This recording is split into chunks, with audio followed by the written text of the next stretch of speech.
So Leute, mal wieder Stufen. Zum Glück erstmal nur bergab.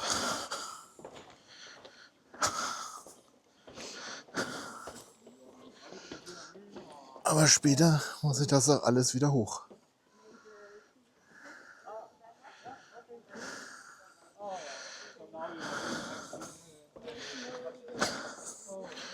Und wofür? Das zeigen wir euch dann.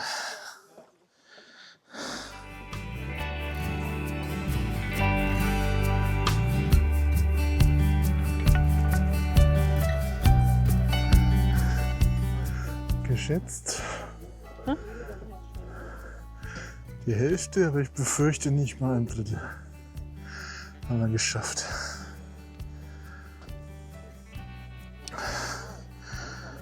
Und dann müssen das später auch alles wieder hoch. Aber die Erbauer haben mitgedacht und haben mir immer mal wieder Bänke auf den Zwischenplattformen errichtet. Die werde ich auch wieder brauchen, wenn wir wieder hochgehen. Ja, was haben wir jetzt die ganze Mühe auf uns genommen? Für was? Ja, das seht ihr gleich. Ja, wir sind hier an einem UN World Heritage Site. Und zwar sind wir hier am Mons Klint. So ein riesiger Kreidefelsen hier in Dänemark. Das ist wirklich eindrucksvoll. Ich weiß nicht, ob man es erkennt, unten am Strand sind ein paar Leute, so um das Ganze größenmäßig einzuordnen. Schon sehr imposant hier, diese Steilklippe.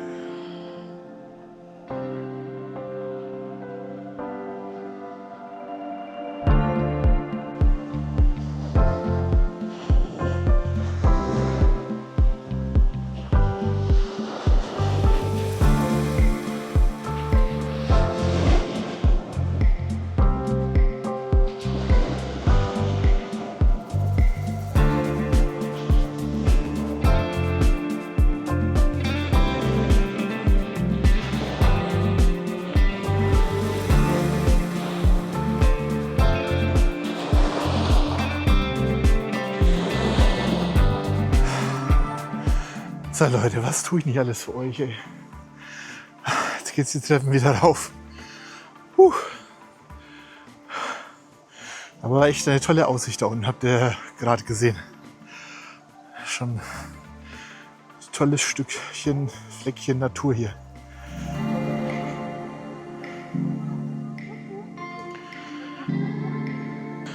Pause auf der ersten Bank.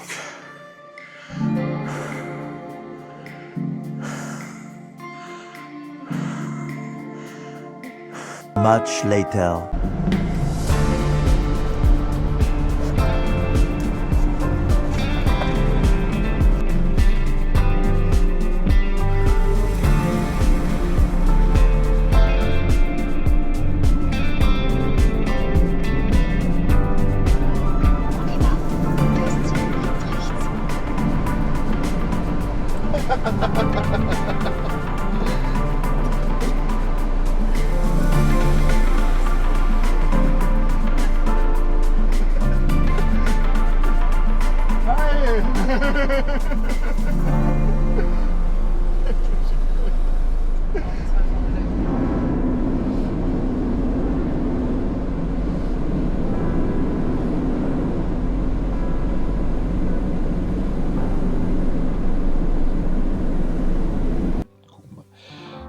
Jetzt haben wir uns erstmal einen leckeren Zwetschgenkuchen und einen Kaffee verdient.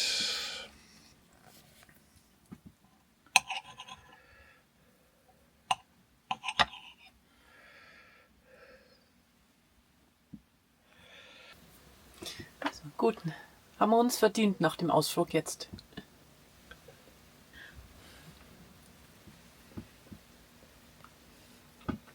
Ich esse meine Haare damit. Schön locker.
Hallo. Big boy.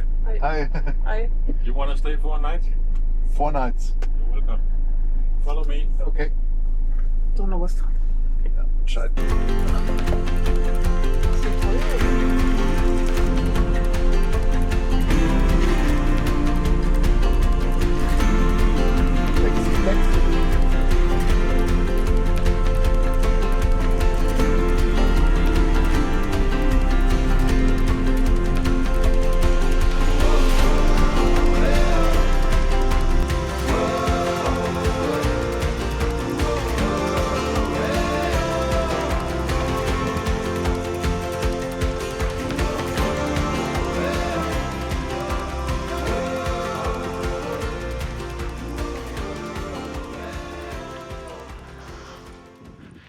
Hi aus Kopenhagen.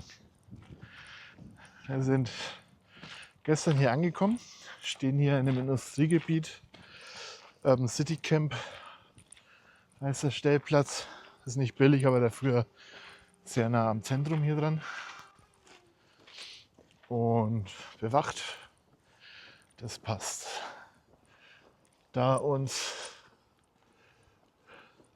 von vorgestern noch die Oberschenkel ein bisschen wehtun, so muskelkatertechnisch. Machen wir heute noch einen kleinen Spaziergang zu einer Kaffeerösterei hier in der Nähe, die beste in Kopenhagen sein soll. Und werden dann mal den Kaffee probieren und uns dann mal 1 Kilo davon mitnehmen, da unser Bestand fast schon wieder aufgebraucht ist, den wir zu Hause gebunkert hatten.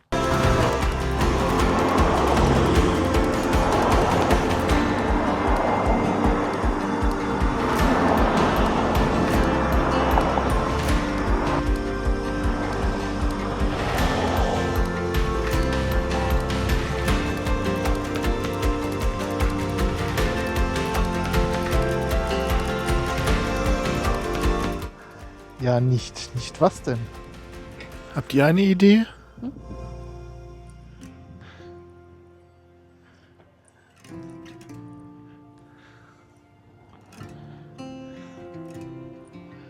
Und wenn man in der Wohnung zu wenig Platz für sein Surfboard hat oder Sub, keine Ahnung, dann legt man es halt einfach auf seinen Balkon.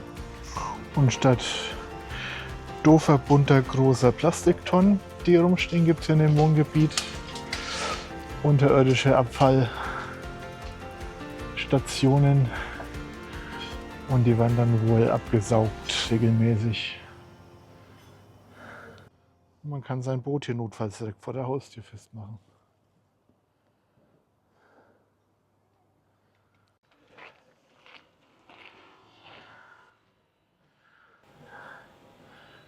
Ja, also die Städteplaner haben wir ja verstanden, was die Menschen brauchen. Ruhe, gut, mal von dem Neubaulärm da hinten kurz abgesehen. Keine Autos und Sonnenliegen.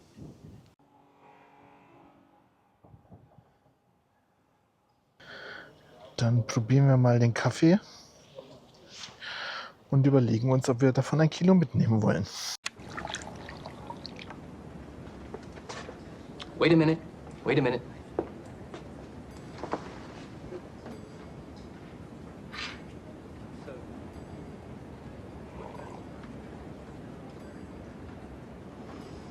You know, this is, excuse me, a damn fine cup of coffee.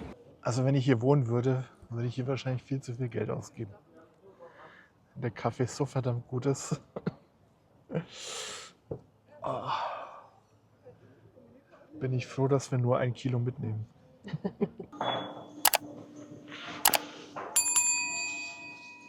In Dänemark liegen die Lebenshaltungskosten halt 42% über dem EU-Durchschnitt. Ja, dementsprechend kostet das Kilo leckerer Kaffee hier halt auch 50 Euro. Das toppt unseren Einkauf aus Lissabon nochmal deutlich. Ja, die 2 Kaffee zusammen waren jetzt über 12 Euro insgesamt. Also ja, 6 Euro pro Kaffee so ungefähr. Schon teuer. Ja, gut, wenn ich hier wohnen würde, würde ich mir diese Prepaid-Karten oder sowas holen. Wo man dann auch, wenn man 10 Stück gesammelt hat, 10 Kaffees umsonst kriegt. Weil, ja. Ja, so lange bleiben wir leider nicht. Nee, so lange bleiben wir leider nicht. Okay, ich würde hier dann ein Abo abschließen. The next morning. Ja, guten Morgen. Wir sind hier gerade an der Haltestelle vom Hafenbus. Und also das ist auch unsere erste Hafenbusfahrt, die wir machen. Und da fahren wir jetzt nach Kopenhagen rein. Und wir sind heute nicht allein unterwegs, sondern wir haben quasi unseren privaten Guide dabei. Hallo, hallo. Den Jonathan. Ja, schön euch zu sehen. Wir kennen uns seit, gerade mal grob überschlagen, bestimmt 15 bis 20 Jahre fast von DeviantArt. Und dann halt über Twitter und jetzt Mastodon weiter. Also schon eine sehr lange Bekanntschaft und jetzt haben wir es endlich mal geschafft, uns zu treffen, wenn wir hier schon mal in Kopenhagen sind.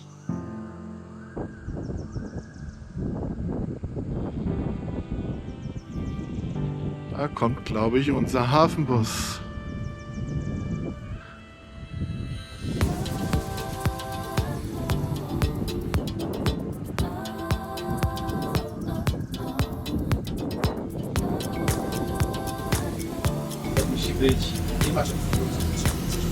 Auch Spaß, die ganzen Baustellen dann zu fotografieren, oder morgens so schön ist es oder so ein bisschen die ist auch nur Fahrräder. Ah, okay. Weil das natürlich zu keiner Zeit.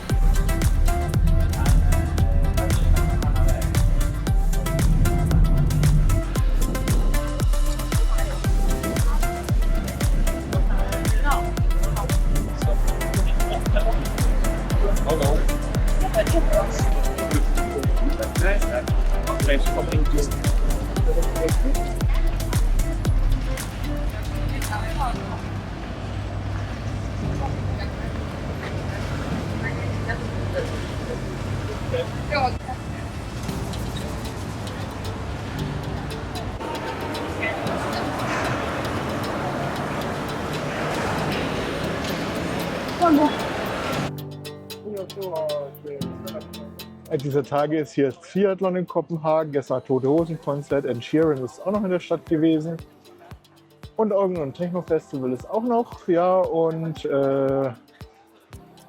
oh Wunder, das öffentliche Verkehrssystem ist nicht zusammengebrochen hier. Tja, leider ist das Wasser heute ein wenig unruhig. Wegen dem Triathlon. Und ich bräuchte wohl einen Polfilter für die Kamera, damit man Agnete and Merman richtig sehen kann auf den Aufnahmen.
So, nachdem wir jetzt hier im Café G oder G oder keine Ahnung Mittag gegessen haben,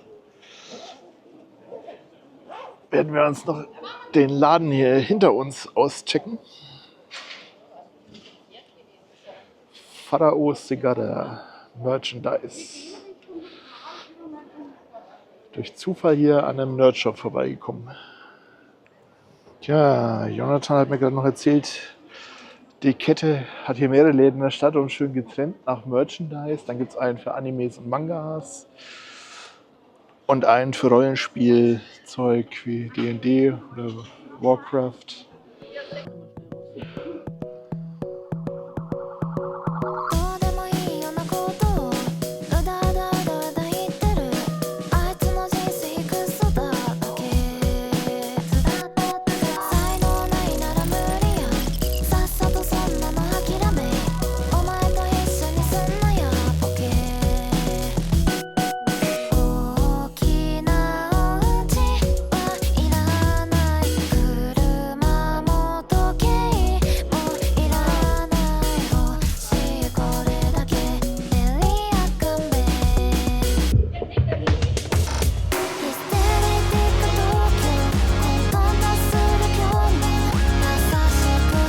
Ah ja, hier sind dann die nächsten Filialen. Beachte die gelben Schilder.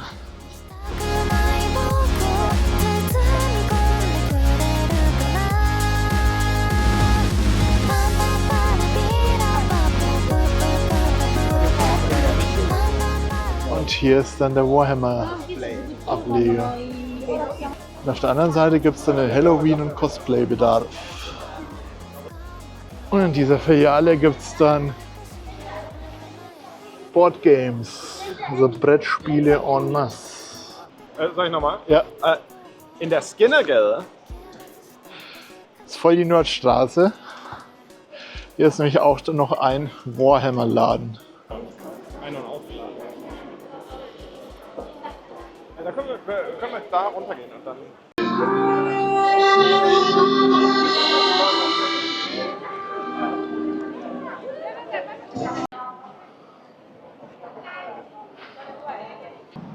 Das ist der Rathausplatz jetzt, ne? Ja.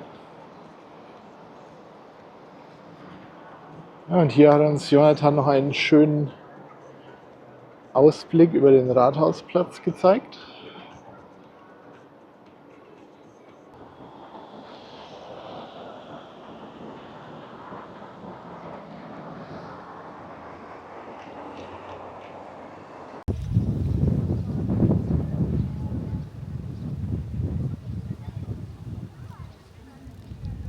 Ja, wir haben noch nichts zu essen.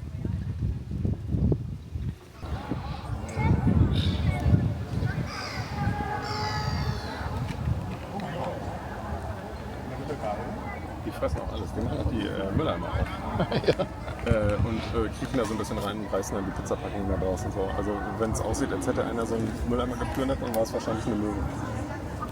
Beim anschließenden Kaffeetrinken mit Jana und Jonathan und Mila blieb die Kamera aus. Aber es war ein schöner Nachmittag mit euch. Vielen Dank nochmal fürs Annehmen der Pakete und die Führung. Hoffentlich sehen wir uns bald mal wieder. Ja, guten Morgen. Wir sind heute nochmal allein unterwegs, ohne Jonathan. Wollen uns heute noch ein bisschen was anschauen und fahren jetzt erstmal wieder mit dem Hafenbus, weil das einfach, ist zwar langsam, aber es ist halt einfach cool, so die Stadt vom Wasser aus sehen zu können.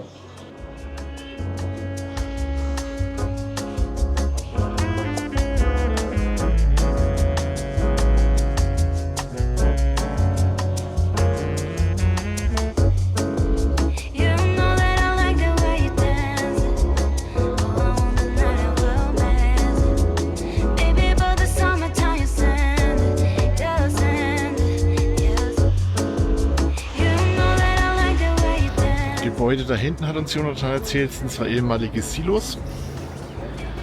Also die sind innen hohl, haben halt innen geile runde Treppenhäuser.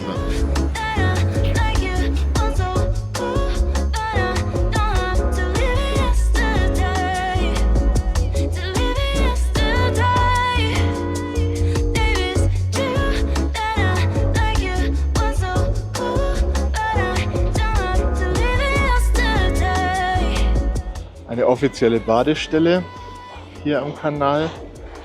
Aber die Leute baden natürlich auch, wenn es eigentlich illegal ist, an anderen Stellen. Vor allem dann, wenn die in den Seitenkanälen oder so.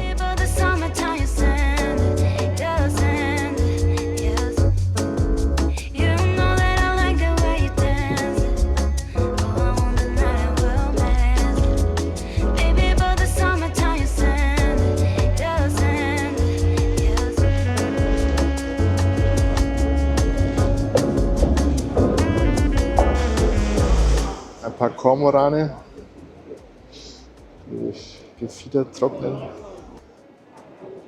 Und jetzt nähern wir uns dem Black Diamond.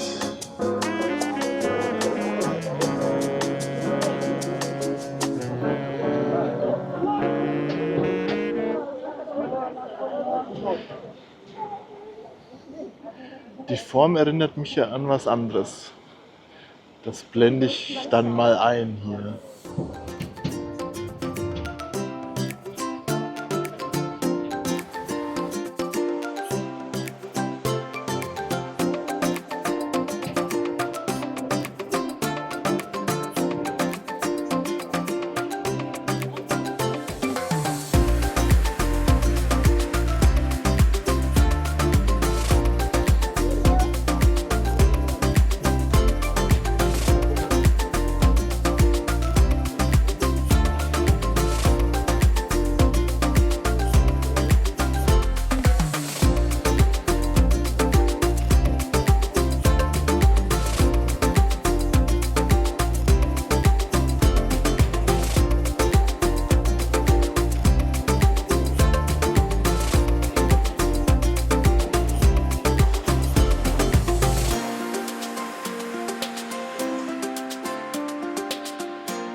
Schlange stehen für Selfie mit der kleinen Meerjungfrau. Nee, danke.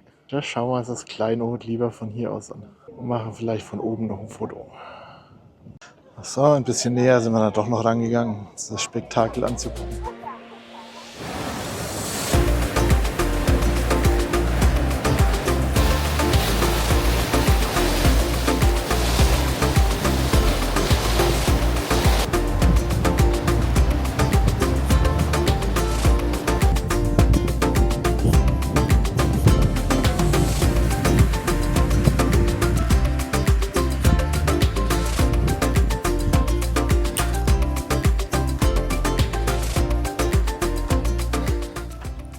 Ja, und schon wieder die Frage, was denn nicht? Also, falls ihr eine Idee habt, woher diese Nicht-Aufkleber kommen, schreibt es uns doch bitte in die Kommentare. Und was geht bitte in Saarbrücken ab? Wir sind jetzt hier auf dem Reven Street Food Market. Gibt's Burger, Poutine, also kanadischen Stand, Thai, Dim Sum. Ach, es gibt alles Mögliche hier. Die Qual der Wahl. Und jede Menge Cocktails natürlich. Gut, wir haben uns jetzt mal für kurdisches Streetfood entschieden. Ich bin mal gespannt. Ich habe so einen Fladen mit Lamm bestellt und Heike einen mit Chicken.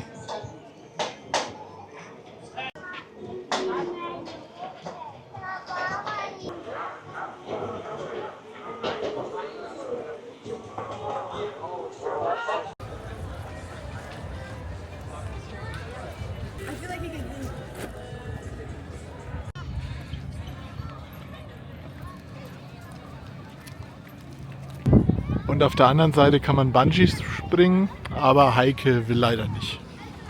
Hätte ich ihr ausgegeben.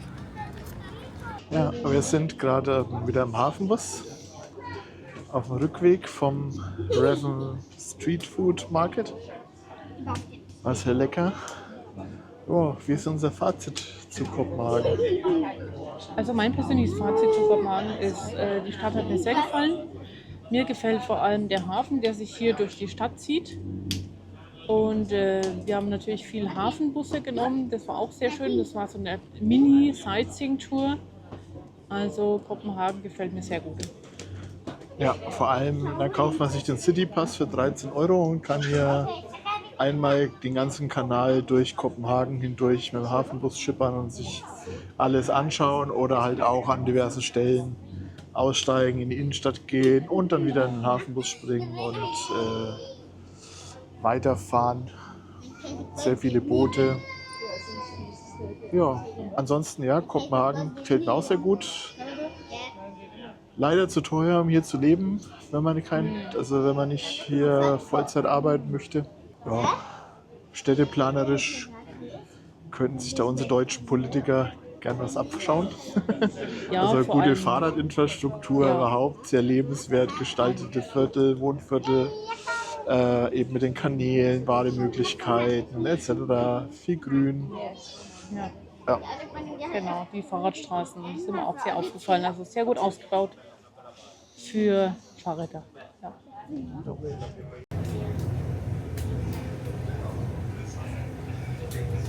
So, die letzten Meter im Hafenbus. Da muss man nur noch zum Mando zurücklaufen.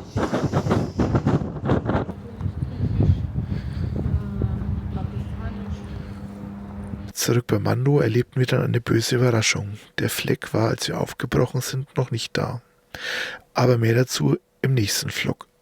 Und mit diesen Eindrücken aus Kopenhagen und ein paar Outtakes beenden wir das heutige Video. Wir würden uns wie immer über einen Kommentar oder ein Like sehr freuen. In diesem Sinne, live long and prosper. And may the force be with you.